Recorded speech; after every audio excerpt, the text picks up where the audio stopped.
तो भाई लोग कैसे हो आप लोग। तो स्वैरो स्टार के नेक्स्ट इन नोवेल के एपिसोड नंबर 307 में आपका स्वागत है। तो चलिए शुरू करते हैं, लेकिन इससे पहले अगर आपने मेरे चैनल को सब्सक्राइब नहीं किया तो सब्सक्राइब करके बेल आइकन दबाना ना भूलें। तो जैसा कि हमने पिछले एपिसोड में देखा कि यान जाओ एम्पर भी अर्थ पे आ चुका होता है और वो लू फेंग को 1 मिलियन मिक्स्ड एलिमेंट्स देने को तैयार होता है।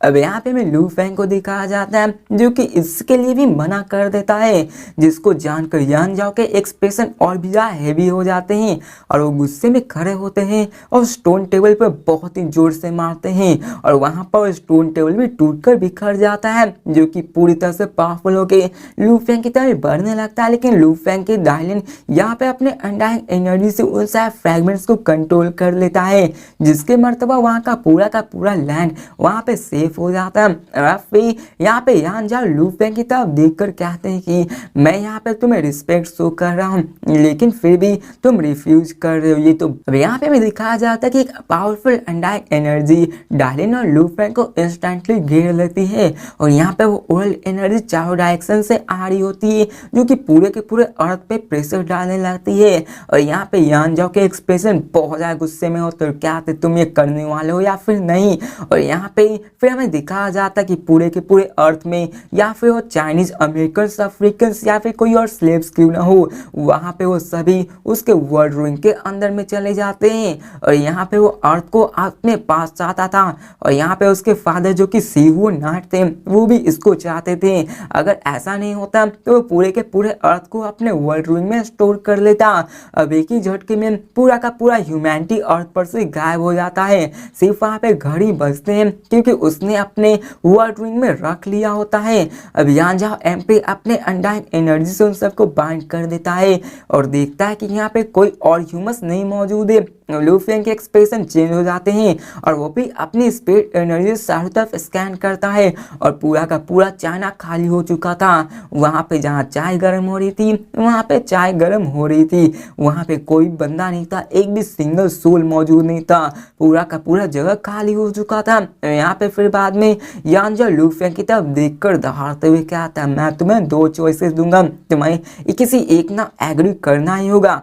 पहला कि तुम्हें अर्थ को मुझे बेचना होगा तो तुम्हें यहाँ पे 1 बिलियन मिक्स्ड एलिमेंट्स मिलेंगे और मैं तुम्हारे पूरे ह्यूमंस को छोड़ दूंगा। और दूसरा कि मुझे रिएक्ट करो और यहाँ पे सारे ह्यूमंस जो कि मेरे वर्ल्ड में रखे हुए हैं वो यहाँ पे मारे जाएंगे, उनको कोई भी नहीं बचा पाएगा। इसलिए यहाँ पे तुम्हारे पास 2 चॉइसेस है, किसी एक को जल्दी चूज करो। और यहाँ पे मैं सीन चेंज कर लू रेसिडेंस जूड यार्ड को दिखाया जाता है, यहाँ पे यहाँ जाओ लू फेंग की तभी घूर कर देख रहा होता है, उसके पीछे 5 एम्पर लेवल अंडाइन, वहीं पे 12 ऑफिसर लेवल अंडाइन। यहाँ पे कंपेयर किया जाए यान जाओ से तो लू फेंग पहले बहुत कमजोर है और डायलिन तो इसके पास बेरली मुश्किल से एक ऑफिशियल लेवल अंडाइन जितनी पावर होगी। और सच देखा जाए तो यहाँ पे ट्रू ऑफिशियल यहाँ पे आ जाए तो डायलिन उसका कभी भी मुकाबला नहीं कर पाएगा। अब यहाँ पे मैं दिखाया जाता है लू फेंग को जो कि एक कॉर्नर में फोर्स करके धकेल दिया जाता है और वो कहता है कि मैं बुली हो रहा हूँ क्योंकि मैं कमजोर हूँ। और यहाँ पे स्ट्रॉन्ग बंदे कमजोर को बुली ही किया करते हैं, जो कि सर्वाइवर का रूल है। और यहाँ पे लू फेंग गुस्सा तो था, लेकिन यहाँ पे वो अपने नेक्स्ट मूव को कैलकुलेट केयरफुली कर रहा था और यहाँ पे यान जाओ उसके लिए कुछ नहीं था। और वो कहता कि यान जाओ के लिए मैं कुछ भी नहीं हूँ, सिर्फ उसके पॉइंट ऑफ व्यू से मैं सिर्फ जस्ट अबोरिजिनल जीनियस हूँ। अब देखा जाए तो वो मुझे इसलिए नहीं मार रहा है क्योंकि उसने गेस कर लिया कि मैं और डायलिन दोनों ने ओपन सिक्रोनाइज्ड ब्रॉडकास्ट को वर्चुअल यूनिवर्स नेटवर्क से किया होगा। और जैसे ही वो इस मूव को चलेगा यहाँ पे वर्चुअल यूनिवर्स कंपनी के पास फुल एविडेंस आ जाएंगे।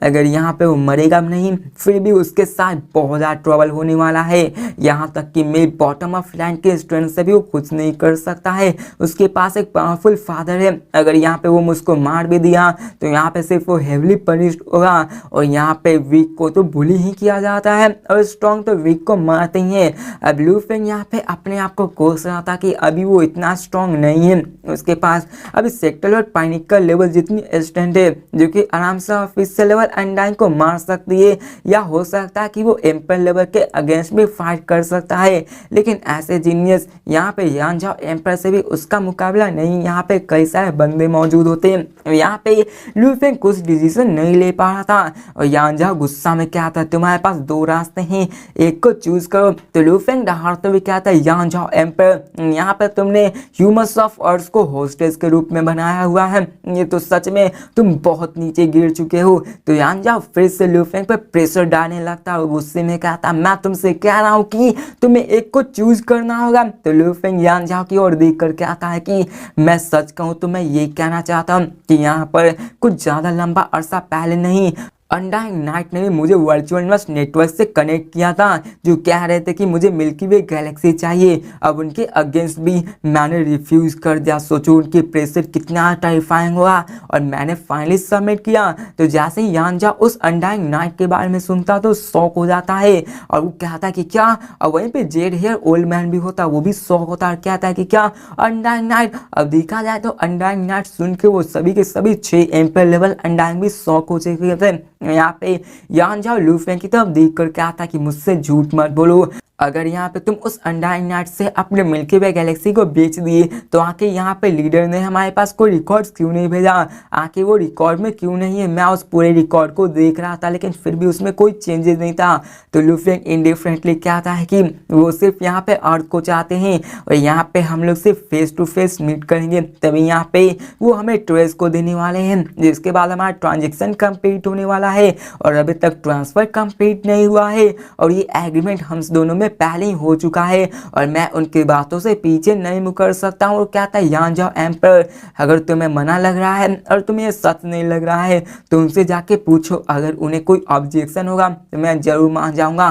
तो यान जाओ बहुत ही गुस्से में कहता है कि तुम झूठ बोल रहे हो, तुम एक नंबर के झूठे हो। और यहाँ पे उसके मन में कई सारे सवाल आने लगते हैं, अगर ये पॉसिबल हुआ कि लू फेंग ने जो सर्च किया है तो अनडाइंग नाइट की पोजीशन ह्यूज एक्स डोजे में उसके फादर से भी कई गुना ऊपर है। ये नॉर्मल है कि उन्होंने अर्थ के न्यूज को अचीव कर लिया था और उसका टेम्परमेंट भी बहुत ज़्यादा वियर्ड है और यहाँ पर एक्चुअली इस ट्रेजर्स को अपने हाथों से एक्सचेंज करने वाले थे। यहाँ पे यान जाओ कहते हैं आखिर कौन इसकी केयर करता है, ये मैं पहला बंदा हूँ जो कि यहाँ पे अर्थ को लेने आया हूँ। मैं तुमसे फिर से पूछ रहा हूँ, क्या तुम सच में लू फेंग तुम झूठ तो नहीं बोल रहे हो। यहाँ पे वो कहता है कि एक अनडाइंग नाइट वो तो सिर्फ अकेला वुल्फ है, उसके पास कोई सेक्ट भी मौजूद नहीं है, यहाँ तक कि वो अपर एचुरल मेंबर से ह्यूज एक्स टोजो का, लेकिन फिर भी उसका कोई भी मदद नहीं करने वाला। मेरे फादर का इन्फ्लुएंस ह्यूज एक्स टोजो में बहुत बड़ा है और यहाँ पे मेरे पास अधिकार है कि अभी मेरे पास अर्थ है और मैं उसको यूज कर सकता हूँ। यहाँ पे मैं सीन चेंज कर लू फेंग के रेसिडेंस को दिखाया जाता है जहाँ पे लू फेंग बैठ जाता है, जिसके बाद हमें दिखाया जाता है कि यान जाओ अभी घबरा रहा होता है और यान जाओ लू फेंग की तरफ देख कर कहता है, बच्चे मैं जानता हूँ कि तुम डरते नहीं हो क्योंकि तुम्हारे पीछे सपोर्ट है और मैं जानता हूँ कि तुम वर्चुअल यूनिवर्स कंपनी से सिंक्रोनाइज ब्रॉडकास्ट कर रहे हो और मैं भी इतना स्टूपिड नहीं हूँ कि मैं मुंह अपने डायरेक्टली चलूँ, लेकिन हॉनेस्ट की बात करूँ तो मैं तो पर्सनली ये नहीं कर सकता हूँ, लेकिन बाकी सब तो कर सकते हैं ना। मेरे पास 3 अनडाइंग स्लेव से जो कि अर्थ के बाहर फ्लोट कर रहे हो, वो सभी में 100 स्लेव से और यहाँ पे अगर मैं एक को भी बोलूँ तुम्हें मारने के लिए तो वो तुम्हें मार सकते हैं।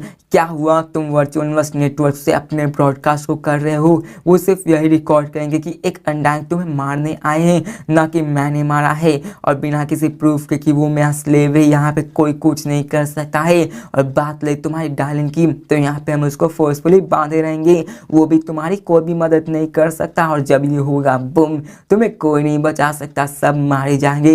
यहाँ पे तुम्हारे मिल्की वे गैलेक्सी तुम्हारे बेटे कोई भी नहीं बचने वाला है। यान जाओ एम्पर लू फेंग के साथ अभी मेंटली कम्युनिकेट कर रहा होता ताकि वो सिर्फ लू फेंग को ये सारी बातें बता के उसको डरा के अपने अर्थ को अपने नाम कर सके। और फिर यहाँ पे यान जाओ लू फेंग से कम्युनिकेट करके आगे बोलते हैं कि जब तक तुम मारे जाओगे यहाँ पे वर्चुअल यूनिवर्स कंपनी के प्राइमरी रीजन के मुताबिक तुम अपने प्रोटेक्ट कर सकते हो और तुम्हारे सन यहाँ पे मुझे नहीं कर सकते। और बात रही अनडाइंग नाइट की तो उसे यहाँ पे आने के लिए कम से कम 3 से 5 दिन तो लगने वाले हैं और जब तक वो आएगा सब चीज़ सेटल हो जाएगा। तो यहाँ पे लू फेंग के एक्सप्रेशन चेंज हो जाते हैं और वो यान जाओ एम्पर की तरफ घूर कर देखने लगता है और यहाँ पे यान जाओ स्माइल करना कंटिन्यू रखते हैं और कहता है कि मैं तुमसे मेंटली कम्युनिकेट कर रहा हूँ, वर्चुअल यूनिवर्स कंपनी हमारी कंजर्वेशन को नहीं जान सकती है, आखिर तुम अब क्या करने वाले हो। और यहाँ पे मैं दिखाया जाता है लू फेंग को जो कि अभी उसकी बातों को सुनकर बहुत ज़्यादा गुस्सा हो रहा होता है। यांग जब फिर कहता है बच्चे रसिस्ट मत करो, मैं नहीं चाहता कि आगे और भी ज़्यादा ट्रबल हो। अगर यहाँ पे मैं जानता कि मैं स्टारफील्ड जेल में जाने वाला हूँ तो यहाँ मैं कब का तुम्हें मार चुका होता हूँ। अगर यहाँ पे तुम सबमिट कर लोगे तो सब चीज़ हो जाएगा। अब यहाँ पे लू फेंग अपने बेंच पे बैठा हुआ था, लेकिन उस वक्त अपने थ्रेड ऑफ कॉन्शियसनेस को वर्चुअल यूनिवर्स नेटवर्क में पहले ही भेज चुका होता है और मैं सीन चेंज को वर्चुअल यूनिवर्स यूज young mountain prime region Lu Feng villa का सीन दिखाया जाता है, जहाँ पे वो ब्रॉडकास्ट लाइव कर रहा था। वहीं पे वो क्लेटर को लिखता है जो कि अनडाइंग नाइट के लिए होता है और लिखता है नाइट। यहाँ पे मैं नहीं जानता कि आखिर क्या रीजन है, लेकिन यहाँ पे huge x dojo undying night ने मुझे कॉन्टेक्ट किया ताकि वो मिल्की वे गैलेक्सी को खरीद सके। स्पेशली मेरे अर्थ को लकली मैंने रिफ्यूज कर दिया, लेकिन अभी के मर्तबा ये लोग आगे मुझे फोर्सफुली कर रहे हैं। और यहाँ पे वो लिखता है ह्यूज एक्स डोजो। यहाँ पे ह्यूज एक्स डोजो से यान जाओ एम्पायर आया, उसका साथ 6 एम्पायर लेवल अनडाइंग और उसके साथ 12 ऑफिशियल लेवल अनडाइंग अर्थ पे आ चुके हैं, जिसके मर्तबा उन्होंने मैं काउंटलेस कॉमरेड्स को अपना हॉस्टेज बना लिया है और मुझे फोर्स कर रहे कि अर्थ को सेल कर दिया जाए, नहीं तो वो मेरे अनडाइंग स्लेव्स से अपने आप को मरवा देंगे। और यहाँ पे वो अपने बेटे के मर्तबा इन सारे अर्थ को अपने नाम कर लेंगे। मेरे पास अभी कोई भी रास्ता नहीं इन सबको रेसिस्ट करने के लिए और मैं पावरलेस हूँ। आई होप यहाँ पे सर नाइट इस बात को समझेंगे। जिसके बाद लू फेंग अपने इस लेटर को 9 ब्लेड नाइट को भेज दिया होता है। अब यहाँ पे जीनियस कंपटीशन के दौरान इन 9 ब्लेड उसी का अंडरलिंग बनने वाला था और वो यहाँ पे टीएनसी पैलेस के लीडर में जाने वाला था। यहाँ पे हमें दिखाया जाता है कि वहाँ पे वो टीएनसी पैलेस लीडर का नंबर नहीं जानता था, नहीं तो 9 ब्लेड के साथ वहाँ पे टीएनसी पैलेस लीडर को भी भेज देता। अब लू फेंग यहाँ पे अपने लैपटॉप की ओर देखता और कहता है कि इसे 9 ब्लेड नाइट के पास 9 बार भेजो। यहाँ पे लू फेंग कहता कि मैं ज्यादा स्पैम नहीं कर सकता हूँ, ये तो सिर्फ एक छोटा सा नोटिस है। यहाँ पे ह्यूज एक्स डोजो यहाँ पे अर्थ में जरूर कुछ न कुछ डिस्कवर किए होंगे। यहाँ पे टाइम जब आएगा तो वर्चुअल यूनिवर्स कंपनी भी इसके लिए नहीं चुप रहेगी, यहाँ पे वो भी अर्थ की सीक्रेट के बारे में जान जाएंगे। लेकिन अभी के मर्तबा इस मैटर को यहीं पे रखना होगा और उसे विश्वास था कि यहाँ पे ये लेटर जब आएगा तो यहाँ पे वर्चुअल यूनिवर्स कंपनी भी ह्यूज एक्स डोजो से लड़ना स्टार्ट कर देगी। और मैं सीन चेंज कर अर्थ के लू रेजिडेंस का सीन दिखाया जाता है, जहाँ पे लू फेंग ने अपने उस मेल को 9 नाइट के बाद भेज दिया होता है। लू फेंग के एक्सप्रेशन अभी अगली थे और यहाँ पे यान जाओ से कम्युनिकेट करने की कोशिश कर रहा था। यहाँ पे हमें दिखाया जाता है कि यान जाओ वो भी पीछे नहीं हट रहा था, वो यहाँ पे अंडा नाइट की बात को सुनकर भी यहाँ पे मानने को तैयार नहीं था, वो और भी ज्यादा गुस्सा हुई जा रहा था। यहाँ पे हमें यान जाओ को दिखाया जाता है जो कि यहाँ पे स्माइल रिवील करता है और यहाँ पे यान जाओ कहता है रिलैक्स करो। यहाँ पे जब तुम प्राइमरी रीजन या फिर प्राइमरी क्योस सिटी में जाओगे तो तुम दोनों इस जगह पे आराम से सेफ रह सकते हो। यहाँ पे लू फेंग कहता है कि अगर मैंने ऐसा किया तो यहाँ पे उस अनडाइंग नाइट से मुझे कौन बचाएगा। लेकिन लू फेंग कहता है कि मैं इन दोनों प्लेस पे हमेशा के लिए तो नहीं रह सकता। तो यहाँ पे यान जाओ इम्पेशेंट होते हुए कहता है बकवास, यहाँ पर तुम अपने मिल्की वे गैलेक्सी को मुझे देने वाले हो या फिर नहीं, बोलो नहीं तो तुम्हारे लिए अच्छा नहीं होगा। और यहाँ पे फिर से पूछता है कि बताओ, और फिर वो आगे क्या आता है कि तुम्हारी जो पोजीशन आगे होने वाली है उसमें इतना ज़्यादा मुश्किल नहीं होने वाला है। अगर तुमने जल्दी से चूज नहीं किया तो पूरे के पूरे अर्थ का पॉपुलेशन यहीं पे मारा जाएगा। लेकिन उसी वक्त हमें दिखाया जाता है कि एक पावरफुल अनडाइंग एनर्जी पूरी के पूरे प्लांट पे फैल जाता है और यहाँ जो बाकी के जितने भी एम्पायर लेवल अनडाइंग और 12 ऑफिशियल लेवल अनडाइंग होते हैं वो सभी शॉक हो जाते हैं। और वहाँ पे एक लिजार्ड मैन भी होता है, वो क्या आता है ये तो अनडाइंग एनर्जी है। यहाँ पे एक अनडाइंग एक्चुअली आ गया है और उन्हें विश्वास नहीं होता है। और यहाँ जो कहते हैं कि आखिर कैसे हो सकता है, यहाँ पे अगर नाइट की आर्मी भी आएगी तो उसे 3 से 5 दिन लगने वाले हैं, ये इतना जल्दी कैसे आ सकता है। तो यहाँ पे वो ब्लैक आर्मर लेडी कहती है कि यहाँ पे अदर नाइट्स से कंपेयर किया जाए तो उन्होंने अपने क्लोज अर्थ के पास में अपने भेजे होंगे कोऑर्डिनेट जहाँ पे वो अपने टेलीपोर्टेशन को यूज कर रहा होता है। लेकिन तभी वहाँ पे एक और बंदा अपने टेलीपोर्टेशन को यूज करता है और स्लिट हाउस वहाँ पे अपीयर होता है, जैसा कि उन 6 एम्पायर लेवल अनडाइंग बंदों में से एक टेलीपोर्टेशन को यूज कर सकता है। और यहाँ पे वो भी एक टेलीपोर्टेशन को यूज कर रहा था, मतलब कि वो नॉर्मल अनडाइंग नहीं है,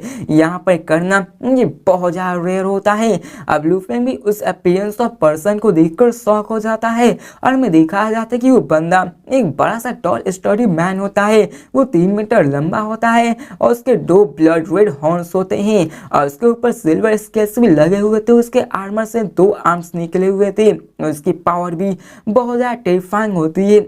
और ये एब्सोल्यूट बीइंग नाका मेंग रेस से मौजूद था और वो एक मैजेस्टिक गॉड माउंटेन की तरह खड़ा था।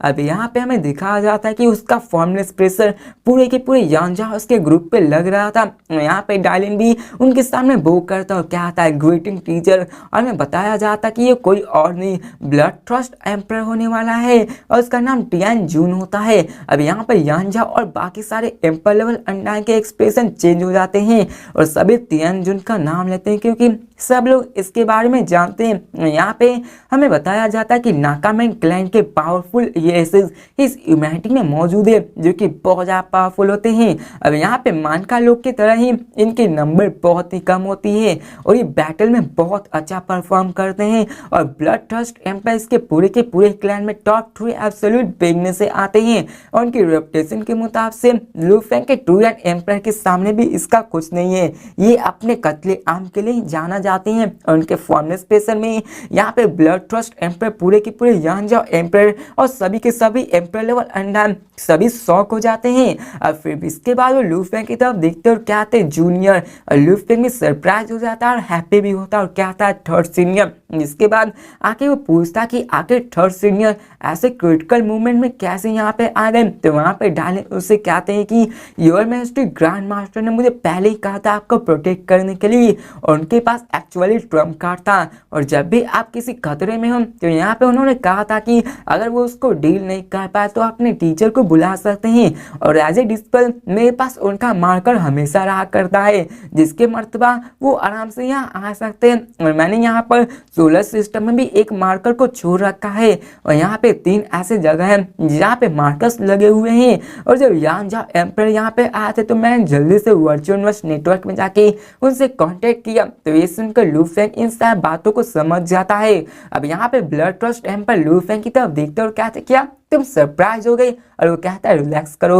अभी मैं यहाँ हूँ ह्यूज एक्स टोजू तुम्हारा कुछ भी नहीं कर पाएगी। जिसके बाद वो आगे कहते हैं कि मैंने ऑलरेडी यहाँ पे दूसरे फ्रेंड जो कि माइंड आइडन वॉल एम्पर है वो यहाँ पे रुका हुआ है, वो भी जल्दी 9 टेलीपोर्टेशन पॉइंट में आने वाला है प्राइमरी रीजन से और मैंने भी उसके मार्कर को रखा हुआ है और तुमने 9 को बता दिया होगा और उनके पास भी यहाँ मेरा मार्कर है वो भी जल्दी आने वाले हैं। तो लू फेंग कहता कि मैंने उनको रिपोर्ट कर दिया। जिसके बाद ब्लड ट्रस्ट एम्पायर कहते हैं कि यहाँ पे 9 ब्लेड आर्मी यहाँ पे आएगी तो वो अपने 9 टेलीपोर्टेशन पॉइंट को लेके आएंगी और यहाँ पे आयरन वॉल एम्पायर भी आने वाले और यहाँ पे जितनी भी बात होते हैं वो सब लू फेंग के इंटरनल मेमोरी में होता है और जब उनकी बात लू फेंग से खत्म हो जाती है तो वो उन 6 एम्पायर लेवल अंडाइन की तरफ मुड़ते हैं और उनके एक्सप्रेशन भी चेंज हो जाते हैं। अब यान जाओ और बाकी सब और यहाँ पे यान जाओ कहता है कि मैंने भी कभी एक्सपेक्ट नहीं किया था कि टियान जुन तुम यहाँ पे आने वाले हो। तो ब्लड ट्रस्ट एम्पायर